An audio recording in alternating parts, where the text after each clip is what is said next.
Last time.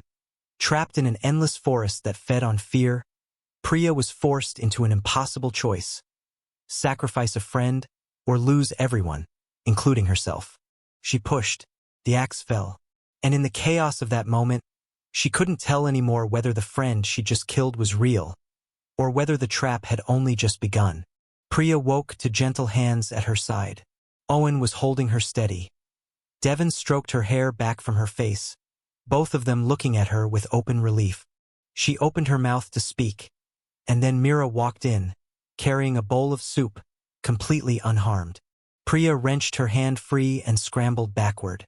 But I saw you. With my own hands, She pressed both palms over her face and sobbed, unable to finish the sentence. Hey, you must have had a horrible nightmare, Mira said gently. You were unconscious when we found you, so I called Owen and Devon over. Just breathe. Everyone's fine. Priya wanted, desperately, to believe her, but some part of her mind refused to let the memory go soft and forgettable, no matter how convincing the room around her felt. It was Sunday. With Priya clearly shaken, the other three decided to stay through the day rather than leave her alone.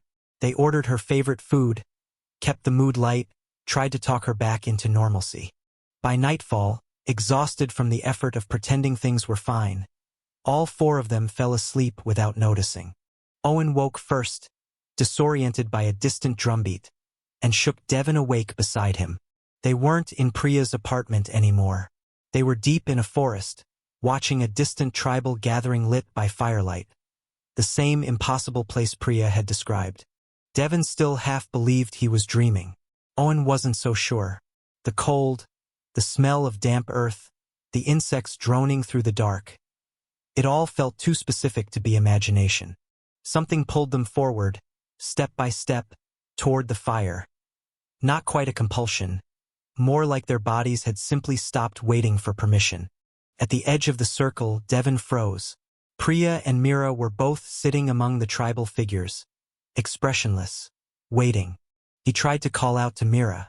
A tribesman's blood-red eyes snapped toward him with a warning so absolute he swallowed the words unspoken. A plate of food was passed around the circle. Devon and Owen forced down a bite each, hands shaking. Priya gagged immediately and couldn't finish hers. Mira ate like she hadn't eaten in years. Desperate, unrestrained, something feral moving behind her eyes that made everyone at the fire go quiet and watch. Once the meal ended, Mira seemed almost herself again. But Owen and Devon couldn't shake the wrongness of what they just watched.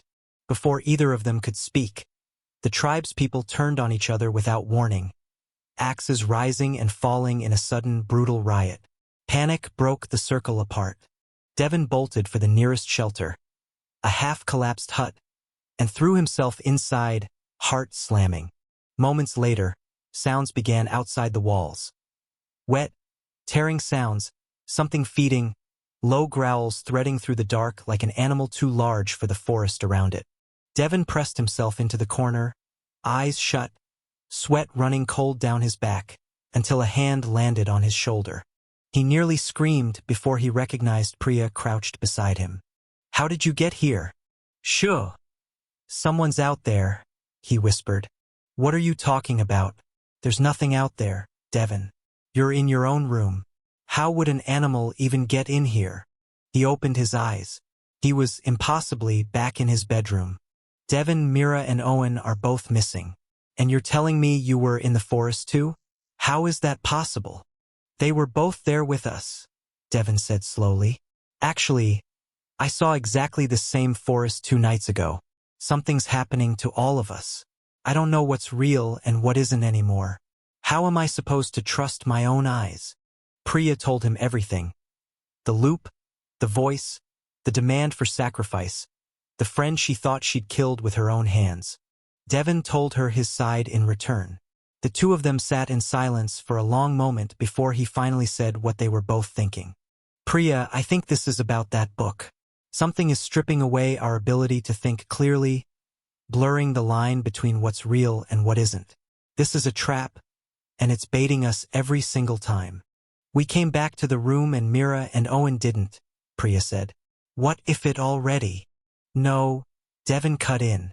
I won't let anything happen to them. I believe they're both fine. We're gonna get them back and get out of this thing. Look, tonight, in my dream, all four of us were in that same forest. That means they're still trapped in it too. You're right, Priya said. I think we need to read that book again. Whatever this is, the answer and maybe the way out has to be in there.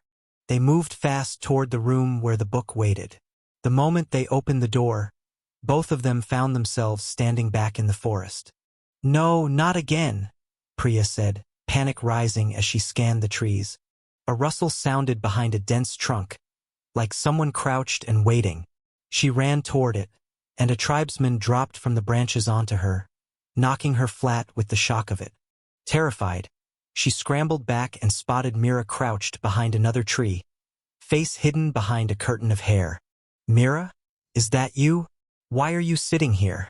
Mira lifted her face. Priya's scream tore out of her before she could stop it. Myra's mouth was full of raw flesh, tearing at what looked like a human hand. Priya stumbled backward. Mira rose slowly, eyes locked on her, closing the distance with unhurried menace. What's wrong with you? You can't be my Mira. Stay away from me. Myra's blood-slicked mouth curved into a grin. Look closer, Priya. Still me. And you know exactly whose hand this is. Owen's. No. That's not possible. Owen is fine. He's with us. Sweet Priya. Myra's voice deepened, folding into something not quite hers. Don't look at me like you don't already understand. Remember what I told you, a sacrifice or none of us leave. You had your chance and you wasted it. I'm not like you. I intend to get out of here. Priya spun, calling for Devin, and found him instead. Pale, shaking, clearly at the end of what he could bear. Priya, I've run in circles until I can't feel my legs anymore. No matter which way I run, I end up right back here. There's no way out of this thing. It isn't going to let us go. You have to hold on, Devin. I don't have anything left to hold on with, he said. If I listen to those drums one more minute, my mind is going to break in half. It's telling me there's a way out, one condition. A sacrifice. Only one of us gets to leave alive. This thing killed Owen, Devin said, staring past her at Mira, eyes glassy. Look what it did to him. Look what Mira did. Owen, my brother. I'm sorry. I couldn't save you. But I'm not dying in this trap. I'll do whatever it takes. Devin, listen to me. This is exactly what it wants. This is our fear talking, not the truth. If this is the price to get out, Devin said, voice flat with exhaustion, then I start with her. This is Myra's fault. She's the reason we're all trapped in this. We told her not to touch that book, and she wouldn't listen. She caused all of this. Before Priya could stop him, Devin swung the axe. Myra's head dropped from her shoulders in a single brutal stroke. One sacrifice, and you're free. A voice whispered through the trees. Devin, what have you done? She was our friend. Priya, first save yourself. Stay here any longer listening to that sound and you'll die of it before anything else touches you. Forgive me. I don't want to die. That's why I have to do this. He raised the axe again, this time toward her. Devin, think clearly. We are trapped inside something feeding on our fear, and it wants exactly this, more violence, more despair, so its hold on us only grows stronger. Killing our friends will never be the way out of here. I don't know about any of that, he said, unmoved. But you need to be ready to die now. Fine, Priya said, steady despite the tears streaking her face. I won't let you carry that. I'll do it myself. She took the axe from him before he could react and raised it to her own throat. Priya, Devin, wake up. Are you both all right? Priya's eyes snapped open. Their professor knelt over them. Worry etched across his face. Where's Mira? Where's Owen? They're not coming back, the professor said gently. They didn't survive the trap. We thought the same thing might happen to us, Priya whispered. How did you get us out? Mira called me 2 nights ago, the professor said. She told me everything about that book before things went quiet.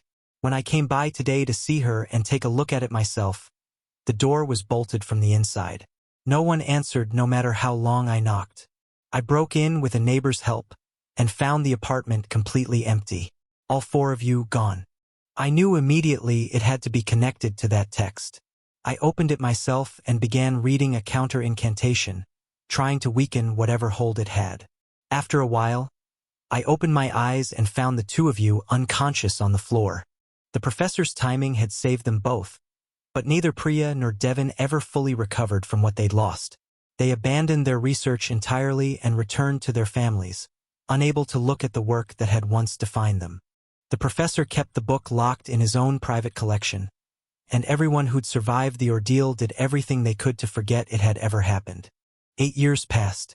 In the professor's personal library, a young graduate student ran her fingers along a shelf of old, unfamiliar volumes, part of a collection recently donated after his retirement. "Hey, check out these books in the professor's old library," she said to a friend nearby, pulling loose a slim, half-burned volume with strange script on the cover. "I think I'll read this one tonight." Some doors don't stay closed forever. Subscribe to see what happens when this book is opened again and tell us in the comments. Should the next student open it? Or should this be where the story finally ends?